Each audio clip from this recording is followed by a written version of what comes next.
Monroe County Sheriff's Department. I'm going to step out of the way. All we're being told right now is that the body of a woman has been found. Police want to talk to this man in connection with the disappearance of Chelsea Bruck. Your DNA cells were on where her crotch was torn and where her top was torn. Daniel Clay's DNA was found on the costume and the wig Bruck was wearing. She was found when John Marcon was hauling dirt on the property he owns in Ash Township. He's the one who found her skeletal remains. Daniel Clay sentenced to life in prison without parole for the murder. Investigators looking at the seams could see the ghost of a nightmare. The straps pulled until they snapped. The fibers stretched under a force that no accident could explain. But here is the detail that the detectives couldn't wrap their heads around. This was a party with over 600 people, music, a massive bonfire, security guards, and constant movement. How does a young woman vanish from the middle of a crowd that size without a single person seeing where she went? Somewhere in those 600 sets of eyes, someone watched Chelsea Bruck walk toward a car. And for 6 months, that person sat in silence while a family and an entire town searched the woods for a girl who was already gone. Chelsea Ellen Bruck. In October 2014, her disappearance didn't just spark a local search. It launched an investigation that spanned 50 law enforcement agencies and generated over 1 million flyers distributed across the globe. It was a case that turned a small-town Halloween celebration into a national cautionary tale about the monsters that don't need masks. To understand the weight of this loss, you have to look at the 160-acre farm in Maybee, Michigan. Chelsea was the youngest of 5, one of the Bruck girls. She wasn't just a face on a poster. She was a two-year-old with a stubborn optimism and a laugh that could cut through the shyness she wore like a shield. She spent 4 years as a hostess at Olga's Kitchen, but her heart was in the future. She was a baker, a reader, a gamer, and a dreamer who was just weeks away from starting culinary school. She was the sister who made the jokes, the daughter who worked the farm, and the friend who left her phone in the car because her poison ivy costume simply didn't have pockets. She walked into that party on October 26th thinking about a costume contest and a fun night out with her best friend, Rebecca. She had no idea she was walking toward the end of her story. But as the clock ticked toward 3 a.m., the music began to fade, and the real nightmare began. Before we move into the reconstruction of that night, I want to hear from you. Have you ever been to a massive event where you felt completely lost in the crowd? Let me know in the comments where you're watching from tonight.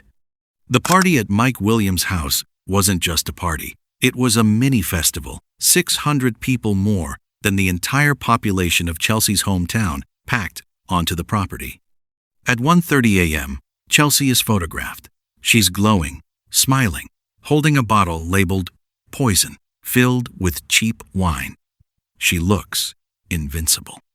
But by 3 a.m., the atmosphere shifts. Chelsea is seen outside. She's anxious. She's alone. She's been separated from Rebecca. She had accidentally bumped into a wooden pole, cutting her forehead, adding to her disorientation. She starts asking for rides. She has no phone. It's locked in Rebecca's car. Rebecca returns to the spot where she told Chelsea to wait. The spot is empty. The party ends. The sun rises over a mess of beer cans and smoldering bonfires. And Chelsea's bedroom back on the farm remains untouched. The search was grueling. Drones, helicopters, and hundreds of volunteers disappeared into cornfields so tall they swallowed the searchers whole. Monica, these search parties are actually very large, but you wouldn't know it. I've seen about half a dozen people go here into the cornfields behind me, but they disappear because they are so tall. There are also several volunteers here across the street. This is the site of that epic house party, the last place Chelsea was seen. Then the lies started.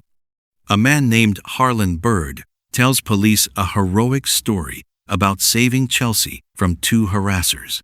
It was a total fabrication. He's arrested.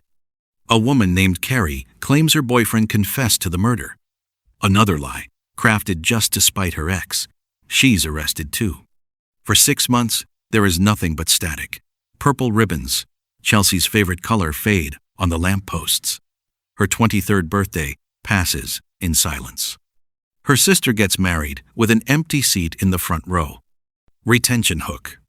And then, in a field miles away, a worker spots something red. A single shoe. The shoe led to the costume. The costume was found in an industrial area, bloodied and torn. Despite months of rain, wind, and dirt, the fabric held on to a secret, a male DNA profile. But here is the irony. The break didn't come from a master detective. It came from a 27-year-old man named Daniel Clay, who got caught stealing a backpack. Under a new law, that minor theft required a DNA sample. When his sequence hit the system, it didn't just match a backpack, it matched the DNA on Chelsea Bruck's poison ivy costume. The law that caught him was a routine procedure. Do you think DNA collection should be mandatory for all arrests, or is that a step too far? I'm curious to see your thoughts on this one. Daniel Clay is brought in. At first, he's firm. He doesn't know her. He's seen the news, sure, but he's never met her. The detectives play a high-stakes game. They tell him his DNA was found in the torn areas of her clothing, the crotch, and the straps. Clay starts to sweat. You told me you never had sex. You never had sex, never nothing. Would there be any reason that your DNA would be with Chelsea Bruck? No. Or on her clothes? Or in her hair? Not to my knowledge. But the DNA wasn't lying, and the detectives were starting to lose patience. I think the thing is, Daniel, all right, is you had sex with a female that had dark hair in the back of your car. Yeah. All right? You're telling me you left alone.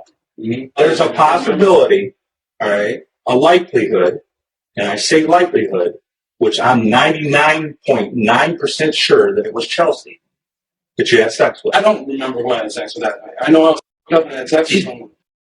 His story shifts. Okay, we messed around a little.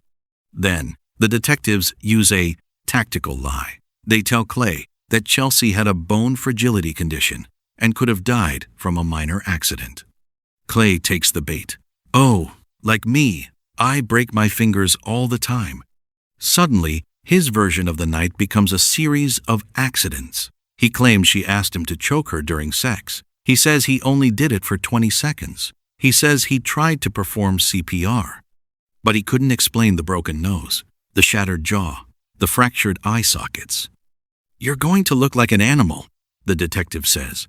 Clay just stares. Here at 6:43, we are following some big developments from overnight. New developments in the death and disappearance of 22-year-old Chelsea Bruck. Now, this is the news here that was brought to us at 11 o'clock last night. A 27-year-old man from Newport. He is behind bars this morning. Nick Monticelli followed. The trial in May 2017 was a collision of accidents versus brutality. The defense argued consensual sex gone wrong. The medical examiner dismantled that in minutes. To die from strangulation takes several minutes of sustained, deliberate pressure, not a freak accident in the back of a car. The jury didn't buy the accident. They found Daniel Clay guilty of felony murder. The sentence was final: life without the possibility of parole. But the most powerful moment didn't come from the judge. It came from Leandra Bruck, Chelsea's mother. Dressed in purple, she stood in front of the man who destroyed her daughter's future. She didn't scream. She didn't curse. She handed him a Bible and told him she forgave him. Not for his sake, but so the darkness wouldn't consume her too. Leandra left us with one final warning for every person heading out to a party tonight. Don't leave your friends alone. If you go together, come back together. Because the scary truth is, the person offering you a ride home might just be a predator waiting for his chance. Chelsea Bruck was just trying to get home. Let's make sure her name is the reason someone else does. If you found value in this story, please subscribe and help us keep Chelsea's memory alive.